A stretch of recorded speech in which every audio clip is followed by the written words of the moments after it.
Timoteo, capítulo número 2.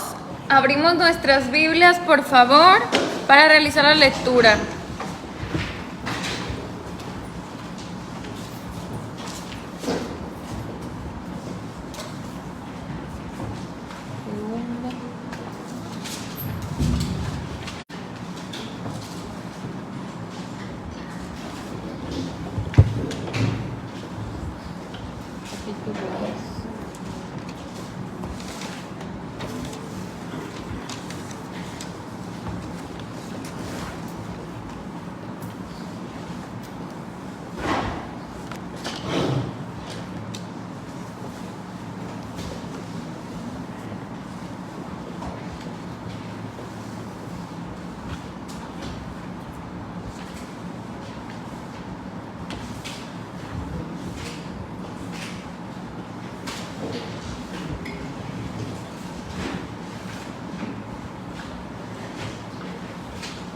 Vamos a comenzar con Perlita y así hasta terminar el capítulo.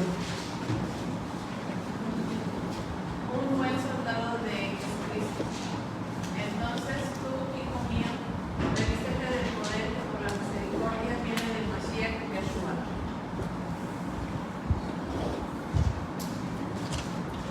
Lo que has creído de mí ante muchos testigos, te encarga a hombres fieles que sean idóneos para enseñar también a otros.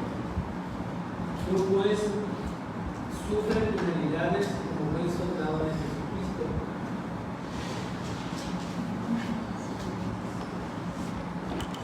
Ninguno que vincula su entrega con los negocios de la vida, a fin de agradar a Cristo de los propósitos. La tierra que quita como la tierra no es cobrado sino escucha.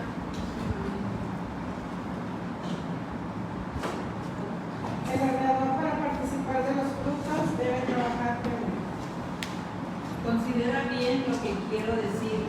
Ciertamente el Señor te dará entendimiento en todo. Acuérdate de Yeshua el Mashiach, resucitado de entre los muertos, de la descendencia de David, conforme a mi buena nueva. Por el cual sufro penalidades, hasta prisiones a modo de malhechor, mas la palabra de Dios no está sujeta con cadenas. Por tanto, todo lo sufro a favor de los escogidos, para que ellos también obtengan la salvación que es en el Mashiach Yehoshua con gloria eterna. Palabra fiel es esta: si somos muertos con Él, también viviremos con Él. Si perseveramos, también reinaremos con Él, pero si lo negamos, Él también nos negará. Si le somos infieles, él permanece fiel, porque no puede negarse a sí mismo. Recuérdales esto, exhortándoles delante del Señor a que no continúen sobre palabras, lo cual para nada aprovecha, sino que es para perdición de los creyentes.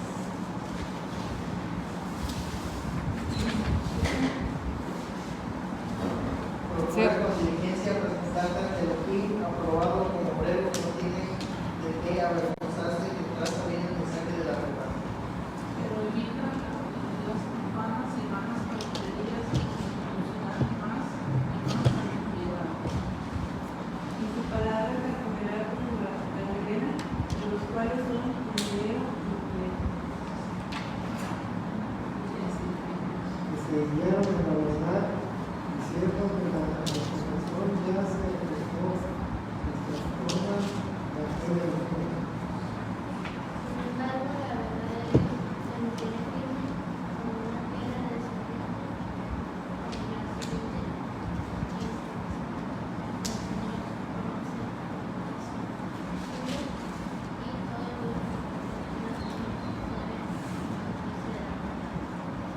En una casa grande hay ollas y platos, no todos de oro y plata, sino también de madera y barro. Esto es, algunos diseñados para uso honroso y otros para uso deshonroso. Así que algunos se limpian de estas cosas, han hecho un esto para honra, santificado, útil al Señor, dispuesto para toda buena obra. Huye también de las pasiones juveniles, sigue la justicia, la fe, el amor y la paz, con los que de corazón limpio invocan al Señor.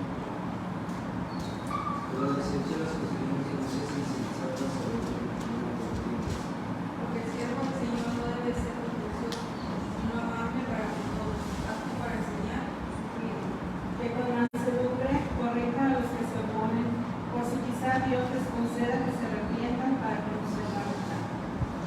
Y vuelvan en sí y escapen del lazo del diablo, en que están cautivos a voluntad de él. Muy bien. Bueno, ese es el capítulo número 2 que vamos a estudiar el día de hoy.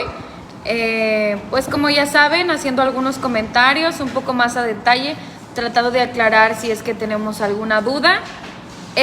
Y bueno, pues recuerden que estamos estudiando esta segunda carta, que algunos datos que hemos mencionado generales respecto al contexto de esta carta son que ¿quién nos quiere recordar algo respecto a los datos generales de la carta, el contexto, la situación y el momento en el que fue escrita? ¿De esta segunda carta? Sí. Pues que la escribió Rab Shaul, ahora sí en la cárcel. Ok. Y pues su tema era que estaba preocupado por la obra y pues lo movió también el amor que él tenía en Timoteo, su preocupación para que pudiera perseverar en el ministerio. Ok. ¿Qué número de cartas se cree que es esta de las que escribió Rab Shaul? La última. Y que inmediatamente después de esto pues iba a ser ejecutado. Entonces por eso decimos es una carta pues importante seguramente, al igual que todas, pero pues es especial porque él quería plasmar aquí sus últimos consejos, sus últimas palabras. Dijimos que no solamente la situación de Rab Shaul era una situación complicada, sino la situación en general en ese tiempo en Roma era una situación de persecución a los creyentes. Entonces, ¿qué necesitaban? Pues necesitaban palabras de ánimo, no alentadoras, porque posiblemente la situación iba a continuar, iban a continuar pues la persecución, pero sí que utilizando la palabra del Eterno, pues Rab Shaul les diera un mensaje que pues los hiciera estar convencidos para perseverar hasta el fin. Entonces esta no era una carta para escribirles todo va a estar bien, no se preocupen, todo se va a solucionar, sino para que a pesar de las adversidades y de que muchos iban a tener que llegar a dar su vida con tal de no negar su fe o por compartir su fe iban a ser ejecutados, que a pesar de esa situación ellos permanecieran firmes, porque lo que estaba por venir, si ellos morían como mártires en un futuro, pues era algo superior, algo inexplicable. Entonces con estas promesas es que Rab Shaul pues le escribe a Timoteo. Hemos dicho que las palabras claves de esta carta son palabras como... ¿Perdón? La fe no fingida. De despedida. No, pero las palabras claves, las que dijimos que aparecían muchos, eran relacionadas a La fe no sufrimiento, ajá, persecución, sufrimiento, entonces dijimos, vamos a ver repetidamente a lo largo de esta carta donde Rab Shaul escribe: permanece firme, esfuérzate, persevera. Y bueno, precisamente esta carta pues empieza con una de esas más de 20 veces que ustedes pueden encontrar en esta carta. Se habla de 25, 26, donde hay una exhortación a permanecer firme, a esforzarse. En el verso número 1 le dice: tú pues, hijo mío, esfuérzate en la gracia que es Cristo Jesús, como aparece en la Reina Valera, el Adón Yeshua. En el versículo 1 comienza, como les comento, con una de esas tantas veces que vamos a encontrar a lo largo de esta carta, donde Rab Shaul le recuerda a Timoteo que debe permanecer firme. Y tomándose de la promesa de gracia, de las promesas de todo lo que obtenemos gracias al sacrificio de Yeshua. Permítame tantito.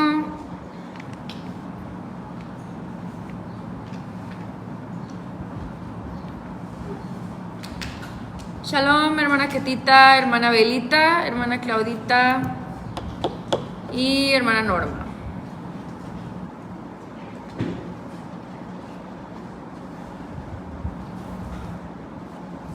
Muy bien, entonces les digo, este versículo comienza con esa instrucción a esforzarse, y esta palabra nos habla que, como les dije, vamos a tratar de estudiar esta carta bajo la perspectiva que hoy en día nos encontramos en circunstancias quizá todavía no similares, pero sí pues está por venir una gran persecución, la gran tribulación, de alguna manera ya la podemos experimentar, pero pues hay muchos acontecimientos que están por suceder, y que estas mismas palabras pues nos puedan fortalecer a nosotros para poder permanecer firmes. Sabemos que muchas personas pues todos corremos el riesgo de fallar y de negar nuestra fe y de no llegar a la meta. En este caso Rab Shaul pues ya está como que despidiéndose, y él escribe que pues él ya está por alcanzar la meta, pero pues nosotros, yo creo que aquí ninguno podríamos decir que ya estamos por alcanzar pues esa meta, que ya hemos llegado. Entonces pues hay mucho trabajo que hacer y todavía muchas circunstancias difíciles que vamos a enfrentar, y mucho riesgo de caer y de no concluir esta carrera. Entonces pues bajo esa perspectiva vamos a ver qué fue lo que él escribió. Ya la semana pasada hablábamos de eso, de la perseverancia, de la constancia, y que para poder permanecer, para poder llegar hasta el fin, esto no va a ser algo que suceda mágicamente, sino que se requiere bastante esfuerzo y bastante acción detrás. Entonces, desde el versículo 1 aquí vemos que Rab Shaul le escribe esfuérzate. Esta palabra nos habla de que va a tener que haber trabajo detrás. Esfuérzate no nos habla de alguien que va a estar sentado, esfuérzate no nos habla de alguien que pues va a estar pasivo, sino de alguien que tiene que estar trabajando constantemente.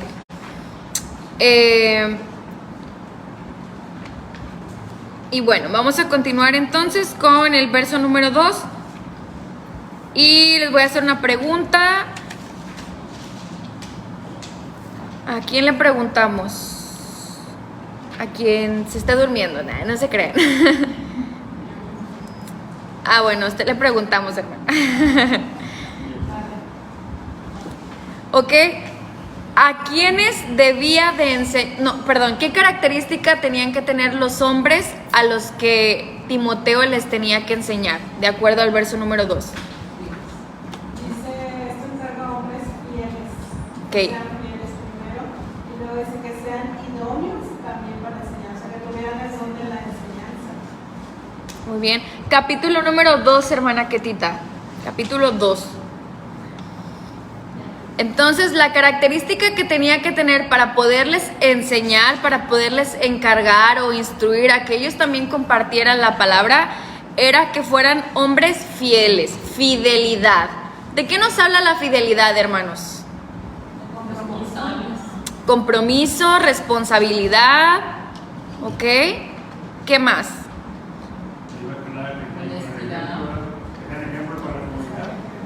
Que sean ejemplo, ¿ok? ¿Qué más? Un hombre fiel nos habla de, ya dijeron, responsabilidad, compromiso.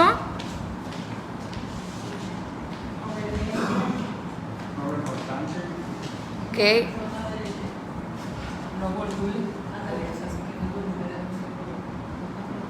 Ok, convencido, no voluble, muy bien. Pues estas características tenían que tener los hombres a los que Timoteo iba a continuar instruyendo. Recuerden que Rab Shaul había venido desarrollando un ministerio a lo largo de estos años de su vida, donde también instruía a otros para que ellos a su vez fueran maestros en otras congregaciones. Entonces decimos que en esta carta pues algo así como si Rab Shaul le está pasando la estafeta a Timoteo. Y lo que Rab Shaul quiere es que a pesar de las adversidades, de la situación, la palabra del Eterno siga siendo compartida bajo cualquier circunstancia. Entonces esto requería que Timoteo enseñara a otros, y esas personas tenían que ser fieles. Entonces es algo importante. Si nosotros queremos permanecer, si queremos desarrollar la tarea que nos toca, pues algo que nos debe de caracterizar es la fidelidad. Si somos personas que no estamos comprometidas, que somos irresponsables, que con cualquier cosita pues fallamos a nuestro trabajo o a nuestro ministerio, pues imagínense, o sea, ¿de qué se trata? No somos personas confiables, ¿sí? Que no estamos comprometidas. Entonces, para poder perseverar, para poder llegar hasta el fin, debemos de trabajar en poder ser hombres y mujeres fieles. Ahora bien, no todos vamos a desempeñar el ministerio quizá de la enseñanza, aunque todos tenemos algo que compartir respecto a la obra del Eterno en nuestra vida. Propiamente quizá la enseñanza no, pero tenemos distintos. Hablamos la semana pasada que una característica importante o algo importante que teníamos que hacer para poder perseverar hasta el fin era el avivar nuestros dones. ¿Recuerdan? Eso lo vimos en el capítulo número 1. Y nos estuvimos cuestionando a lo largo de la clase, pues, autoanalizando acerca de nuestros dones y el uso que les estamos dando. Si los estamos aprovechando o desperdiciando.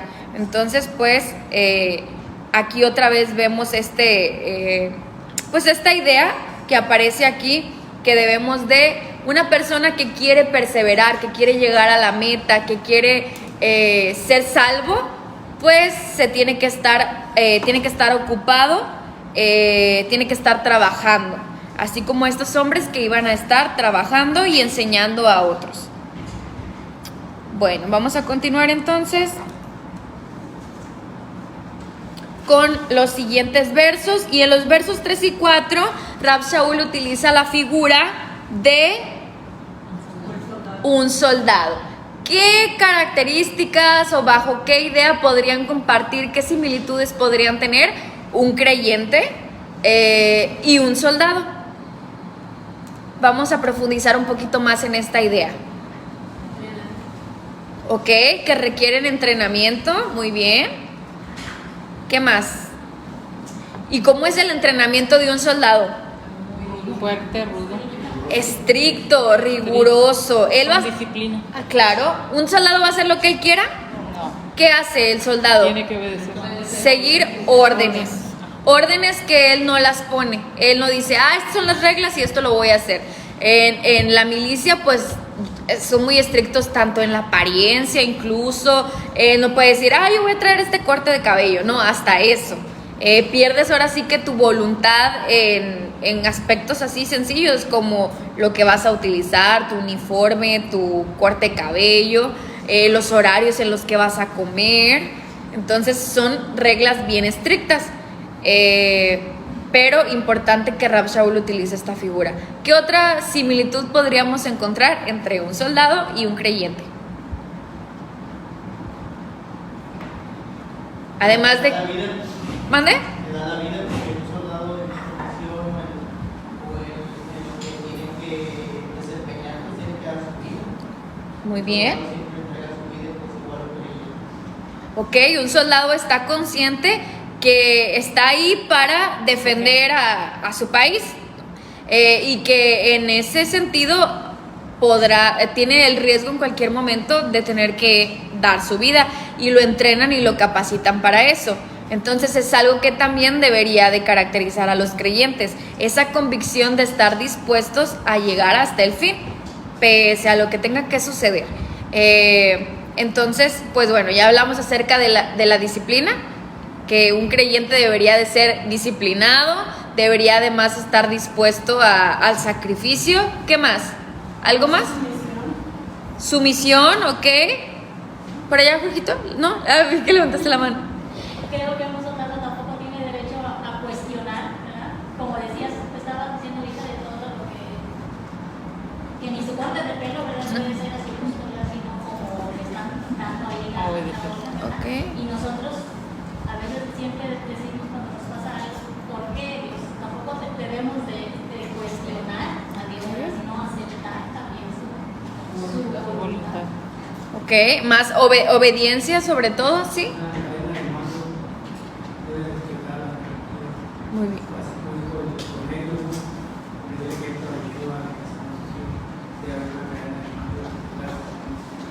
Ok, muy bien. Trabajar en equipo, sí, claro.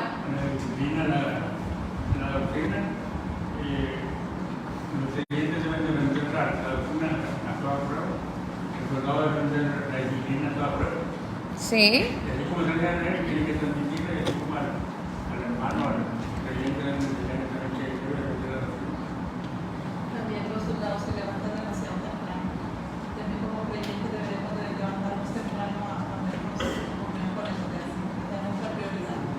Ok, muy bien. Es que también, La disciplina, habla de disciplina. es que también Tener. un soldado, a prueba ya en campo de batalla, es que sí debe que aprender a vivir en precariedad, porque en la zona no va a tener chance ni de asearse o a veces ni de comer, porque muchas veces en la cadena de suministros puedes fallar y te pueden dar una lata de frijoles, pero no los puedes calentar y mucho menos acabártelos porque no sabrás si esa será la última vez que te pueden enviar algo. O sea, aprender a vivir en una situación extremadamente crítica, saber vivirlo y sobrellevarlo. Y si todo pasa bien, o sea, si ya se termina la guerra o cosas así, pues ya acaba, ¿no? Pero el hecho de que un soldado tenga que soportar situaciones prácticamente y literalmente inhumanas es lo que también caracteriza a muchos soldados. Muy bien. Hay dentro del tema de la renuncia. Un soldado está consciente de que cuando se enlista al ejército renuncia a muchas cosas, entre ellas pues renuncia a las comodidades, renuncia también a la familia. He tenido varios amigos soldados y uno de ellos me decía que cuando ingresó al ejército lo primero que le dijeron fue: tú ya no tienes familia, aquí tu papá es el presidente de la república y tu mamá es la bandera, tú ya no tienes familia, tú vives aquí para servir a la patria. Entonces es una forma de renunciar a tu vida completamente, porque ellos pues ya después los andan moviendo de un lugar a otro, no tienen un lugar fijo donde vivir. Entonces sí renuncian a muchas cosas, y los creyentes, pues ahí estaba, Yeshua decía: si me quieren seguir, tienen que renunciar, tienen que negarse a sí mismos, o sea, renunciar a todo, incluso hasta la familia si es necesario, y seguir. En ese aspecto también somos como soldados. Así es, y precisamente es la idea que se transmite aquí, porque dice, una es la cuestión del sufrimiento, porque dice: tú pues sufre penalidades como buen soldado de Jesucristo, de Mashiach. Ahora sí que nuestro comandante es Yeshua, y nosotros somos soldados que debemos estar dispuestos a sufrir, a la renuncia. ¿Por qué? Porque dice: ninguno que milita se enreda en los negocios de la vida. Los negocios de la vida aquí se puede estar refiriendo a todas esas cuestiones que hablamos. ¿Qué voy a comer? ¿Qué voy a vestir? ¿Dónde voy a vivir? Esas cuestiones, pues ya el soldado ahora sí que él nada más va a hacer lo que le toque, ¿verdad? Va a ponerse lo que le digan, va a hacer lo que le digan, va a comer lo que le den, y va a estar 100% dedicado o enfocado en lo que es su función. Dice: a fin de agradar a aquel que lo tomó por soldado. Entonces va a renunciar, va a estar dispuesto a renunciar a todas estas cosas, y no va a estar distraído en esas cosas, sino que va a estar 100% enfocado en realizar correctamente su servicio. Entonces, en ese sentido, los creyentes pues deberíamos de, sin irnos tan al extremo, a veces no estamos dispuestos a renunciar a cosas pues banales, ¿no? Como que les puedo dar un ejemplo muy sencillo, quizá un programa de televisión que te quite el tiempo, o el único tiempo que tienes para enfocarte en algo pues en pro del reino. Es un ejemplo, ¿no? Sencillo de cosas a las que a veces no estamos dispuestos a renunciar. Pero recuerden, este es un capítulo que ya no nos está hablando de cuando todavía hay tiempo. Eran personas que estaban a punto de dar su vida por la situación que estaba. Entonces nosotros también, ya cercanos al regreso de Mashiach, pues las circunstancias cambian. Ya no deberíamos de estar batallando con cuestiones con las que batallábamos quizá hace años, sino que ya es una situación ya de vida o muerte, y en lo que te vas a enfocar o no, o lo que vas a hacer o no. Entonces, bueno, aquí pues ahí está la figura del soldado. Además de la figura del soldado, tenemos otra figura en los versos 4 y 5 de que el creyente debería ser como un atleta. Y nuevamente vamos a profundizar en esta idea. ¿Cuál será ahí la enseñanza que está tratando de transmitir Rab Shaul? ¿Qué similitudes podríamos encontrar o qué cosas de un atleta podríamos aplicar a la vida de un creyente? Que el atleta no hace trampas. Ok. Bueno, No debería. No, sí, no debería de hacer trampa. Tiene que esforzarse mucho. Esfuerzo, otra vez. Disciplina, otra vez, ¿sí? Que le dan la medalla hasta que llega a la meta. Ok, sí. No hay medallas si no llegas. Si te quedas a media carrera, pues no la concluiste, no terminaste. Ok, ¿alguien más? Siempre se está tratando de mejorar sus tiempos. Por ejemplo, en alguien que corre, pues tiene que hacerlo cada vez más rápido, cada vez mejor. No se va a quedar siempre con la misma marca, como le llaman, ¿no? Siempre esfuerzo, esfuerzo para mejorarse a sí mismo. Muy bien, ¿alguien más? nunca rendirse. Ok, sí, son personas que se caracterizan, bueno, los deportistas en general no hay mucho estos lemas de no te rindas, nunca rendirse, que hablan mucho de la perseverancia y de la disciplina en cosas aplicadas pues al deporte. Cuánto más deberíamos esforzarnos en no rendirnos y en llegar a la meta en estas cuestiones pues eternas. Muy bien, ¿alguien más? Lo que decían de no hacer trampa está relacionado con lo mismo del soldado. Por ejemplo, un atleta no va a llegar y va a decir, no, pues esta carrera yo nomás voy a correr 20 metros y ya, y en este tiempo, ¿no? Ya está todo bajo reglas que pues los atletas no definen. Hay alguien más que ya puso un reglamento, todos los deportes tienen ahora sí que su reglamento, ¿verdad? Y los deportistas no lo pueden alterar ni cambiar. Así es. Y tienes que jugar el juego bajo esas reglas. Entonces es lo mismo, lo mismo que el soldado. Pues él no va a decir, ay, no, yo quiero así. No, esto es sí o no. Y si no quieres, pues ni modo. Entonces, pues creo que se repite lo mismo con el atleta, de que tienes que estar dispuesto a hacer lo que ya está ahí, sin, ahora sí que sin poner excusas, ¿sí?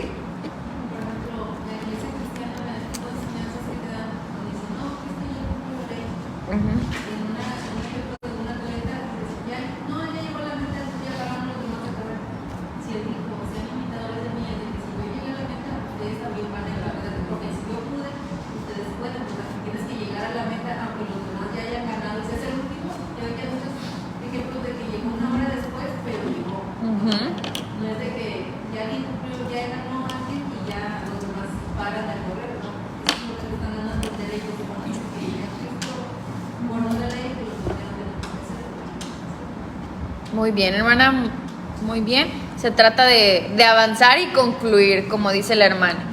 Muy bien. Lo más, algo de lo más condenable en el deporte es hacer trampa. O sea, es una de las cosas que más se critican, que más aquellos deportistas que han hecho trampa quedan marcados para siempre. O sea, siempre van a ser recordados como el que hizo trampa, porque eso se condena muchísimo. Entonces yo creo que por eso se hace énfasis ahí, que el deportista no puede ganar o ser coronado, ser reconocido si no sigue las reglas. Si haces trampa, ya nunca vas a ser reconocido como un buen deportista. ¿Sí? Porque ha habido casos de deportistas muy buenos, pero con una vez que hicieron trampa, ya siempre se les va a recordar así, como tramposos. Como el ciclista Milán. Sí.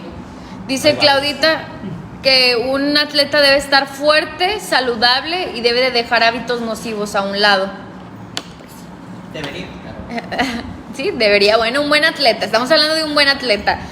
Seguramente va a haber de todo, pero así un creyente verdadero pues debería estar dispuesto a dejar hábitos nocivos, es decir, pues a dejar a un lado el pecado y todo lo que no está en las reglas. Entonces, bueno, ahí está la figura del atleta y en el verso número 6 encontramos una figura más de un labrador. Entonces, otra vez, ¿qué podemos aprender acerca de un labrador? Aplicado al creyente. Que trabaja. Ok. Sobre todo eso, ¿verdad? De el trabajo. Si pensamos en un labrador, yo creo que a nadie le va a parecer un trabajo sencillo, sobre todo pues en aquellos días. Yo creo que si ni ahorita es un trabajo sencillo con todo y la maquinaria y todo esto, pues imagínense en tiempos antiguos donde tenían que hacer todo el trabajo completito. Habla de bastante esfuerzo, trabajo, constancia para poder ver resultados que pues no siempre eran inmediatos, tenías que esperar y ser paciente. Entonces también aparece aquí la figura aquí, dice el labrador para participar de los frutos debe trabajar primero, habla del trabajo. Entonces reafirmamos la idea que hemos venido diciendo, si nosotros queremos perseverar y llegar hasta el fin, no va a ser algo que suceda mágicamente, ni nada más pidiéndole a Dios que nos ayude, sino que Él va a decir, tú te tienes que esforzar y tienes que trabajar para conseguir esto, hacer tu parte. Bueno, vamos a avanzar entonces. Dice, considera lo que te digo y el Señor te dé entendimiento en todo. Acuérdate de Yeshua, del linaje de David, resucitado de los muertos conforme a mi evangelio, en el cual sufro penalidades hasta prisiones a modo de malhechor. Entonces otra vez Rav Shaul nos comparte su situación y que contrario a lo que muchos promueven ahora, que en el Señor vas a obtener riquezas y prosperidad y que todo va a ser muy bonito, él dice, bueno, yo por predicar el evangelio de Yeshua, el resultado es que sufro, estoy sufriendo penalidades a modo de malhechor. Dice que está siendo tratado como un malhechor, preso en la cárcel. Dice, más la palabra de Dios no está presa. Entonces, aún en esas circunstancias, él reafirma la idea, ustedes deben de continuar predicando, compartiendo el evangelio, que nada los desanime, que nada los limite a callar, sino que tienen que continuar con esta tarea. Y el verso número 10 dice, por tanto, todo lo soporto por amor de ¿quiénes, hermanos? Los escogidos. De los escogidos. No dice por amor a Dios, como algunos podrían pensar que se vería mejor. ¿Por qué? Bueno, porque pues si nosotros amamos al Eterno, la manera en que lo vamos a demostrar es amando a nuestro prójimo. Entonces, pues él sufría y él sabía que eso era necesario a fin de que pudiera cumplirse un propósito superior. Y eso es algo que yo he entendido un poco mejor, que muchas veces nos suceden cosas y tenemos que sufrir y padecer, pero a veces hay un propósito superior detrás de ello. Recuerdo mucho el mensaje que nos compartió el pastor del caso de Moshe, que Moshe no entró a la tierra prometida, pero que quizá ahí había oculto un propósito superior, que él sacrificara pues fue sí como un sacrificio para que el resto de la congregación de Israel pues no se perdieran y fuera una gran advertencia para ellos, de que si Moshe no entró, pues cualquiera de nosotros corremos el riesgo. Bueno, esto me recuerda a eso, a que muchas veces pues el Eterno va a usar nuestra vida y vamos a tener que sufrir a modo que se cumpla un propósito superior y pueda haber una enseñanza, un mensaje, un ejemplo para alguien más y le ayude en su vida, a modo que ellos pues no se desvíen. Y de esto habla Rav Shaul, de lo que él tenía que sufrir, pero él entendía que pues así tenía que ser. Dice, para que ellos también obtengan la salvación, un propósito superior. Y pues él iba a estar dispuesto a soportar y a sufrir hasta la muerte. Y la palabra debía de seguir siendo compartida. Dice, palabra fiel es esta, si somos muertos con Él, también viviremos con Él. Si sufrimos, también reinaremos con Él. Si le negáramos, Él también nos negará. Si fuéramos infieles, Él permanece fiel. Él no puede negarse a sí mismo. ¿Y dónde podemos encontrar algunas referencias de estos versos, hermanos? Del 11 al 13. ¿Alguna referencia bíblica que recuerden respecto a lo que está aquí escrito? Ok, pues en Romanos sí, también. Ok, porque dice palabra fiel es esta. Ok, Tito. La frase de si le negáramos, Él también nos negará, ¿quién la dijo? Yeshua mismo la dijo.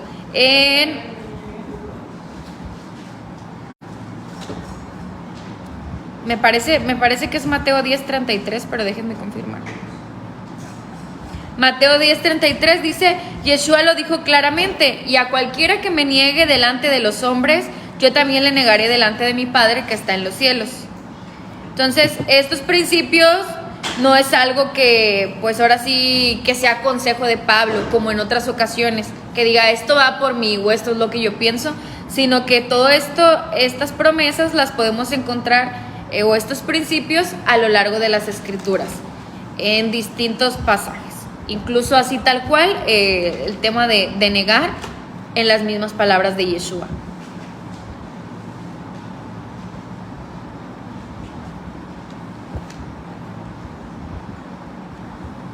Y bueno, pues estas son hermosas promesas de obtener vida eterna, de estar dispuestos a lo que hemos venido diciendo hace ratito, dispuestos a renunciar, como nos decía el pastor, al renunciar al sufrimiento, a perseverar, a permanecer,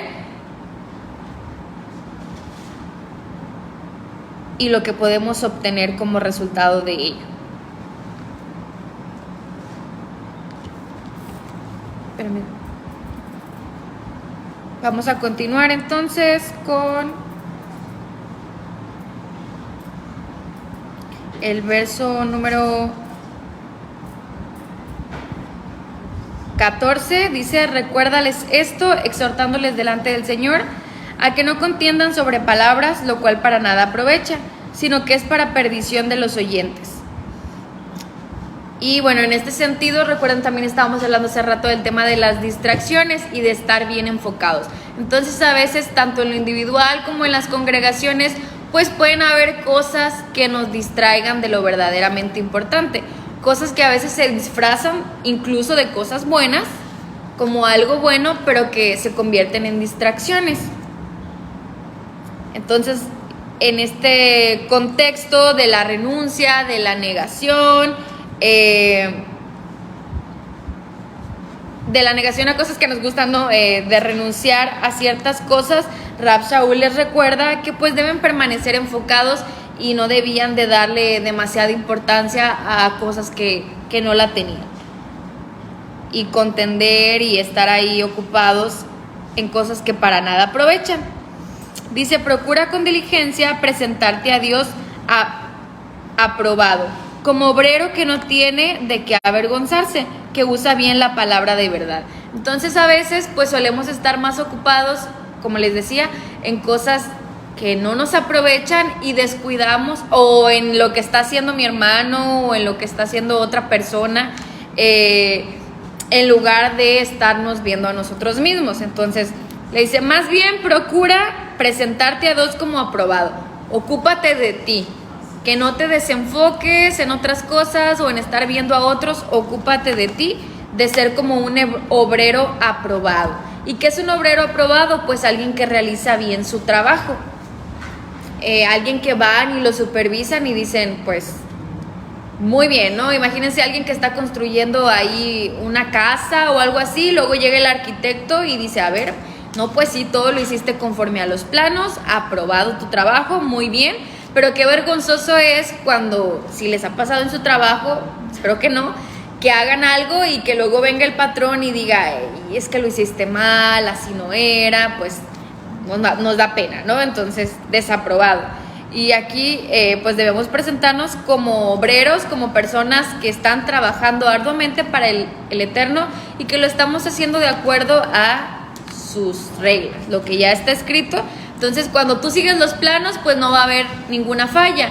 Igual aquí, cuando seguimos las instrucciones del Eterno, pues no tenemos por qué equivocarnos. La cosa es que nos gusta hacer pues las cosas a nuestra manera. Y entonces eso nos va a dar un resultado de desaprobado, pero bueno.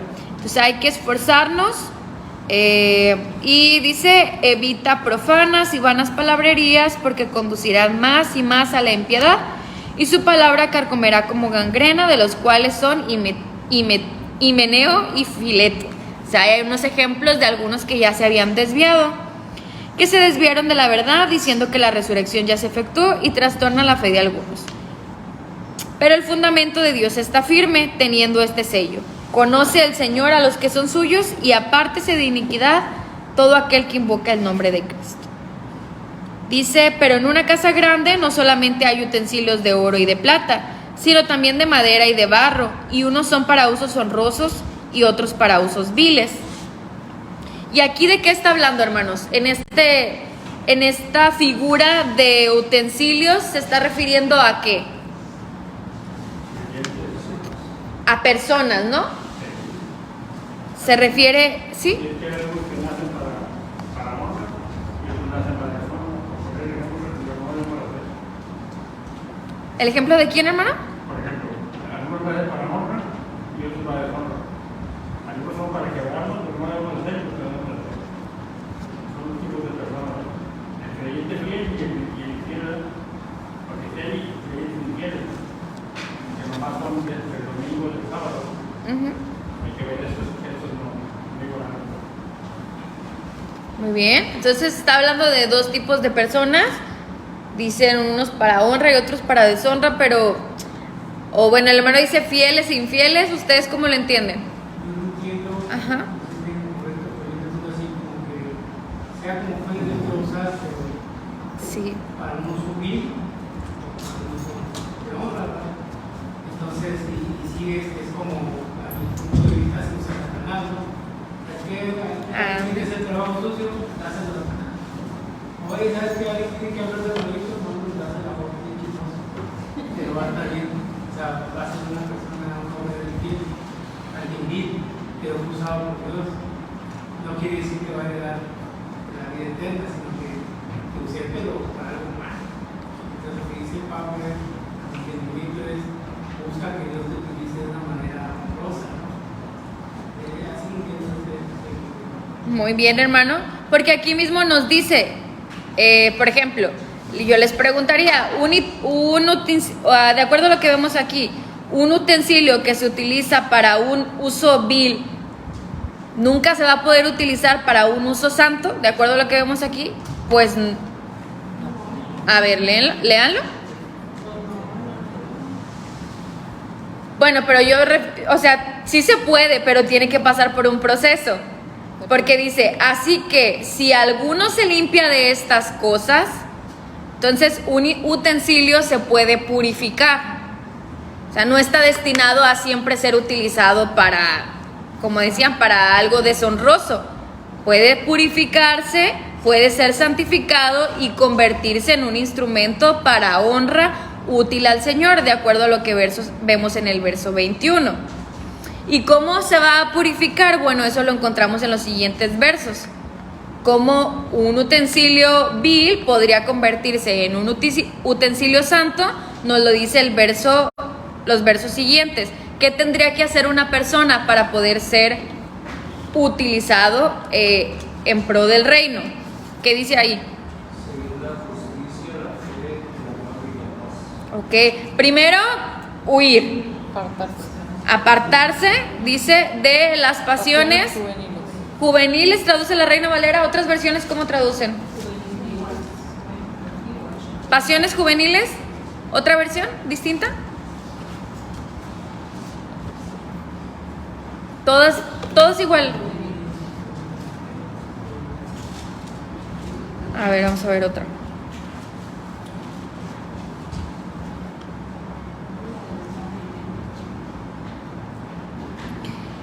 Bueno, la traducción en lenguaje actual dice, no te dejes llevar por las tentaciones propias de tu edad. ¿Ok? ¿Es igual? ¿Y cuáles serían algunos ejemplos de esas pasiones juveniles, hermanos?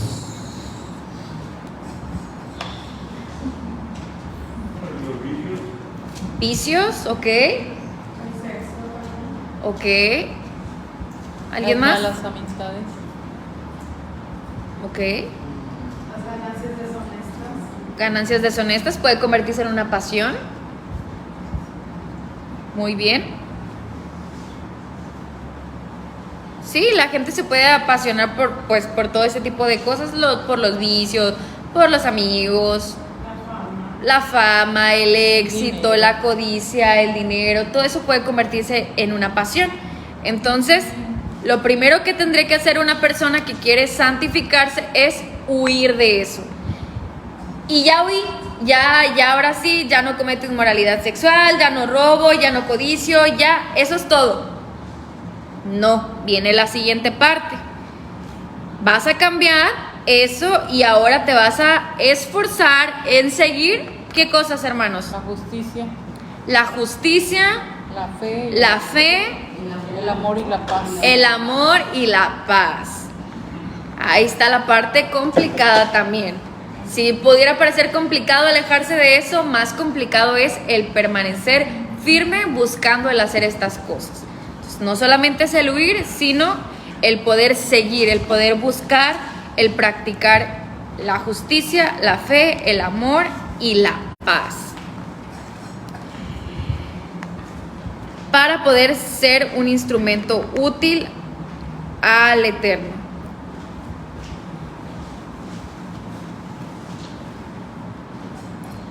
Y así es. Y Entonces, al referirse, la pregunta es, Ajá. ¿a qué se refiere con los utensilios en el verso 20? Entonces, a personas creyentes. en el verso 20. Sí, ya habíamos hecho esa pregunta, pero no se lo dar la respuesta. O sea, entonces se refiere a poner personas creyentes. Pues yo creo que se refiere a personas, Es que creo que por el contexto y siguiendo la línea de lo que dice ahí, es que todos fuimos creados ya sea para honra o deshonra, dependiendo, o sea, solo Dios sabe. Pero también en la misma, en la misma línea Pablo dice que no todos los utensilios que son para deshonra serán siempre así. Va a haber un día o pues la posibilidad de que sean limpios para que sean de uso de forma honrada. Es decir, es como si algún día alguien agarra un trapo, una playera, pero lo usa para limpiar el coche o limpiar los muebles. Y si algún día quieren restaurar la playera, cosa que no sé cómo lo haría, pero sería pues quitarle las manchas de tinta, volverlo a coser y tal, para que vuelva a ser de uso personal. Es decir, que para efectos prácticos de nuestra vida diaria como creyentes, es que la gente de afuera bien puede ser de honra o deshonra, incluso la gente que es deshonrosa puede volverse de honra siempre y cuando sea santificada y lo puedan apartar, o sea, nosotros poder apartar que sea para el servicio, siempre y cuando Dios lo permita, claramente. Entonces se refiere a creyentes y no creyentes. Sí, yo dije que se refería a personas. Cuando yo hice la pregunta de a qué se referían era con qué se estaba comparando. Puede ser, no sé, con congregaciones, con personas, de qué eran símbolos los utensilios ahí. Y yo pues entendí personas en general, tanto creyentes como pues quizá no creyentes, porque dice en una casa grande, yo creo que entran ambos grupos. Solamente que yo había escuchado, creo que esta enseñanza de los utensilios de honra y de deshonra para personas que justifican como que las personas ya tienen un destino, sí, ¿cómo se le llama? Predestinado. que tú estás predestinado, fuiste elegido, fuiste llamado para hacer toda tu vida de deshonra. Y creo que hasta lo utilizan como para el caso de Judas o cosas así. Creo que hay una enseñanza por ahí que habla acerca de eso, de la predestinación. Pero pues yo veo que en el mismo contexto menciona que pues cualquier utensilio puede ser santificado siempre y cuando la persona realice ciertos pasos. Entonces por eso lo quería mencionar, pero bueno, no sé si alguna vez ustedes hayan escuchado algo similar que le llaman los de honra y de deshonra, personas para honra y de deshonra. Yo cuando leí esta carta de Timoteo, yo veo que aquí la escritura generalmente, la palabra de Dios, generalmente está hecha para personas que conocen la palabra de Dios. Hay unos que no conocen la palabra de Dios, ni siquiera están diciendo, se supone que es para nosotros, ¿verdad? Uno está hecho para deshonra y otros para honra. Uno es para liberarnos del mal y otro para llevarnos por el bien. También lo puedo ver aquí. Alguien que se dedica a limpiar la serpiente. Hay gente que se dedica a limpiar la misma serpiente. Que no se entiende la palabra. Ok. Pues sí, pero entre los mismos creyentes. Ok, mismos creyentes. Pues no sé, el pastor. ¿Pueden entrar personas en general o solo creyentes y no creyentes? Pues en realidad pues sí le está hablando a personas creyentes, pero pues... Pero también como dijo Iván, tanto personas fuera pueden ser instrumentos de honra y de deshonra. Sí, en el 19 dice, aparte, o sea, antes de que diga eso, dice, aparte se de liquidar todo lo que equivoca el nombre de Cristo. Y luego dice lo de la casa grande. Entonces, si va en ese contexto cronológico, está hablando de gente que está dentro de que conoce la palabra, porque no hace gente cizaña en el reino. Sí. Entonces, yo soy cizaña, dice aquí, ok, nunca te toda la morir por este ciclo. Ok, sí, muy bien. ¿Pastor? El contexto general es el mensaje. O sea que él va a predicarles y va a enseñar a otros que sean aptos para enseñar. Y ya en eso están considerando los receptores del mensaje. Entonces, en cuanto a los receptores del mensaje, está diciendo el verso 19, que dice esta versión: el fundamento confiable de Dios está firme, teniendo este sello: conoce el Eterno a los que son suyos. Entonces es el tema de nosotros tenemos que predicarle a todas las personas y no desechar a nadie, porque nosotros no conocemos como el Eterno sí conoce. O sea, el Eterno sabe quiénes son suyos, quiénes van a entrar, quiénes no van a entrar. Nosotros no. Nosotros no sabemos. Entonces nuestro deber es ahora sí que parejo, a predicarle a todos, enseñar, porque el contexto ahí dice eso: el Eterno sabe quiénes son los suyos, y sí, se apártese de iniquidad todo aquel que invoca el nombre. Pero luego viene el tema de en una casa grande. Entonces, ¿a qué se refiere? O sea, cuando habla de una casa grande puede tener varias aplicaciones. Se puede entender que se refiere al pueblo de creyentes, pero se puede entender que se refiere a todos, porque está hablando del mensaje que vas a llevar a las personas no creyentes. O sea, ahí se supone que estás yendo a predicarle a no creyentes. Entonces tú no sabes quién sí va a responder, quién no va a responder, y ahí es donde inserta el tema de que hay utensilios de honra y de deshonra. O sea, nosotros a la vista nos puede parecer, y lo hemos hecho, y quizás hasta nos hemos expresado de alguna persona diciendo: no, ya, ni volviéndolo a amasar, le dijeron una vez a un hermano mío, digo: no, ni volviéndolo a amasar, y después resultó ser pastor, ¿no? Entonces tendemos a tener eso, y nosotros somos los que podemos ver esto de utensilios de honra y de deshonra, pero el Eterno nos está diciendo: tú no sabes. O sea, tú realmente no sabes, y tu deber es predicar a todos la palabra. Pero yo creo que no tiene que ver, o sea, han desarrollado doctrinas. Ese texto lo usan mucho para la doctrina de la predestinación, y los que creen en la predestinación lo usan como un escudo precisamente para evitar predicar, para evitar compartirle a la gente, porque ellos se escudan en que como quieran, ya los que están predestinados a salvarse se van a salvar, les hables o no les hables.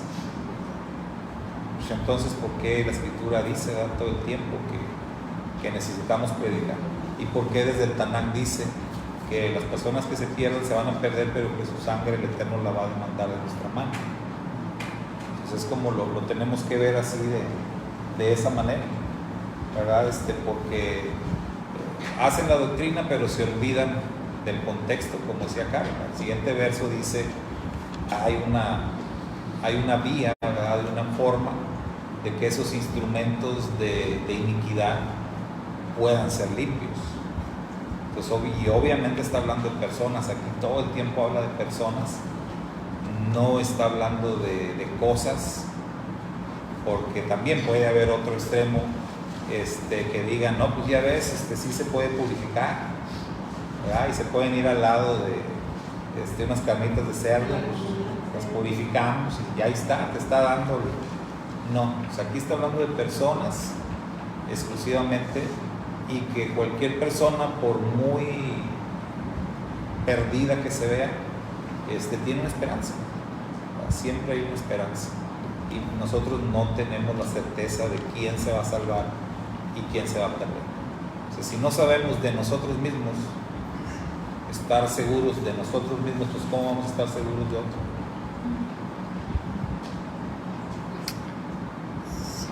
Muchas gracias. Y dice, pero desecha las cuestiones necias e insensatas, verso 23, sabiendo que engendran contiendas, porque el siervo del Señor no debe ser contencioso, sino amable para con todos, apto para enseñar, sufrido, que con mansedumbre corrija a los que se oponen, porque si quizá Dios les conceda que se arrepientan para conocer la verdad y escapen del lazo del diablo en que están cautivos a voluntad de él. Y bueno, con eso concluye este capítulo número 2. Y algo que olvidé mencionarles es que uno de precisamente los versos claves, algo muy importante de este capítulo, es el verso número 9, donde dice, mas la palabra de Dios no está presa, que nos recuerda a ese versículo que antes creo que era el lema de la comunidad, estaba hasta ahí escrito en una lona. ¿Quién se acuerda? Enfrente, respecto a la palabra del Eterno. ¿Alguien se acuerda? ¿Alguien se quiere ganar un chocolate?